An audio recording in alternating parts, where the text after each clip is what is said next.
یہ رمضان 2025 پوری دنیا میں ایک انوکھا رمضان کیوں ہوگا؟ السلام علیکم ورحمۃ اللہ وبرکاتہ۔ میری پیاری بہنوں، رمضان المبارک اسلامی تقویم کا 9واں مہینہ ہے جو روحانی ترقی، عبادات اور قرب الہی کا بہترین موقع فراہم کرتا ہے۔ ہر سال رمضان کی آمد دنیا بھر کے مسلمانوں کے لیے خوشی اور برکت کا پیغام لاتی ہے، مگر 2025 کا رمضان کئی وجوہات کی بنا پر منفرد اور غیر معمولی ہوگا۔ اس مضمون میں ہم ان عوامل کا تفصیل سے جائزہ لیں گے جو رمضان 2025 کو ایک منفرد رمضان بناتے ہیں، جیسے کہ قمری کیلنڈر کے اثرات، عالمی موسمی حالات، سائنسی اور فلکیاتی تبدیلیاں اور جدید ٹیکنالوجی کے ساتھ روزے کے طریقوں میں تبدیلی۔ 2025 میں رمضان ایک خاص فلکیاتی صورتحال میں آئے گا۔ قمری مہینے چاند کے مطابق چلتے ہیں، جبکہ شمسی سال کا کیلنڈر سورج کی گردش کے مطابق ترتیب دیا جاتا ہے۔ اس سال رمضان کا آغاز ایسے وقت میں ہو رہا ہے جب شمسی اور قمری تقویم میں ایک خاص مطابقت پیدا ہو رہی ہے۔ رمضان کا آغاز اور اختتام ایسے دنوں میں ہو سکتا ہے جب دیگر عالمی تہوار بھی ہو رہے ہوں، اور چاند گرہن جیسے فلکیاتی مظاہر رمضان کے دوران وقوع پذیر ہو سکتے ہیں، جس کے باعث یہ ایک یادگار رمضان بن جائے گا۔ موسمیاتی تبدیلیاں دنیا بھر میں اثر انداز ہو رہی ہیں اور 2025 میں ان کا رمضان پر گہرا اثر پڑے گا۔ رمضان 2025 کے دوران کئی ممالک میں شدید گرمی پڑنے کا امکان ہے، خاص طور پر مشرق وسطیٰ، جنوبی ایشیا اور افریقہ میں۔ یورپ اور شمالی امریکہ میں رمضان کے روزے لمبے ہوں گے کیونکہ وہاں دن کی طوالت زیادہ ہوگی۔ بعض ممالک میں روزے کا دورانیہ 18 سے 20 گھنٹے تک جا سکتا ہے۔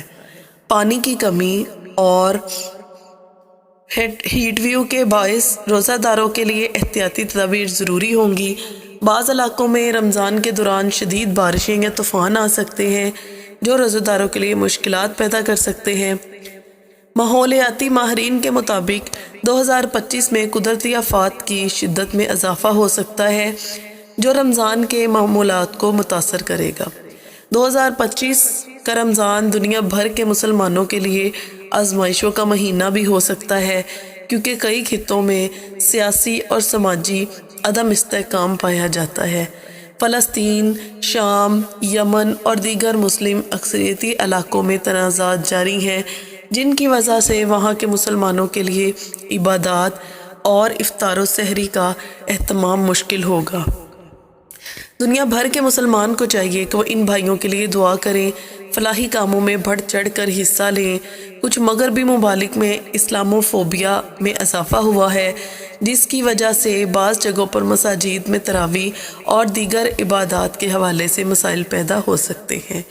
مسلم اقلیتوں کو چاہیے کہ وہ صبر و استقامت سے کام لیں اور اسلامی تعلیمات پر مضبوطی سے کاربند رہیں۔ 2025 میں ٹیکنالوجی بہت ترقی کر چکی ہے اور رمضان کے لیے کئی پہلو اس سے متاثر ہوں گے۔ On line Quran classes, virtual اسلامی اجتماعات اور جدید ایپس کے ذریعے مسلمان اپنے رمضان کو بامقصد بنا سکتے ہیں۔ سوشل میڈیا پر اسلامی تعلیمات کے فروغ میں اضافہ ہوگا، مگر ساتھ ہی ساتھ رمضان کے تقدس کو نقصان پہنچانے والے مواد کی روک تھام بھی ضروری ہوگی۔ رمضان صرف ایک اسلامی مہینہ نہیں بلکہ پوری دنیا پر اس کا مثبت اثرات مرتب ہوتے ہیں۔ 2025 میں رمضان کے دوران کئی عالمی فلاحی ادارے بڑے پیمانے پر ضرورت مندوں کی مدد کریں گے۔ غریب اور بھوکے کے خلاف اقدامات میں اضافہ ہوگا، جس سے دنیا میں فلاح و بہبود کے کاموں کو فروغ ملے گا۔ رمضان کے دوران قدرتی وسائل کے کم استعمال میں ماحولیاتی آلودگی میں کمی آ سکتی ہے۔ کھانے پینے کے ضیاع کو روکنے کے لیے زیادہ شعور پیدا ہوگا، جو کہ ایک مثبت پہلو ہوگا۔ 2025 کے رمضان کی کئی وجوہات کی بنا پر منفرد اور خاص ہوگا۔ موسمیاتی تبدیلیاں، عالمی سیاسی حالات، جدید ٹیکنالوجی اور قمری و شمسی تقویم کا امتزاج اس رمضان کو پہلے کے رمضانوں سے مختلف بنائے گا۔ یہ وقت ہے کہ مسلمان زیادہ سے زیادہ عبادات کریں، اپنی زندگی میں بہتری لائیں اور دنیا میں مثبت تبدیلی کا ذریعہ بنیں۔ رمضان ہمیں صبر، تقوی، خدمت خلق کا درس دیتا ہے اور 2025 کا رمضان ہمیں ایک بار پھر یاد دلائے گا کہ اسلام کی اصل روح کیا ہے۔ جزاک اللہ۔ السلام علیکم ورحمۃ اللہ وبرکاتہ۔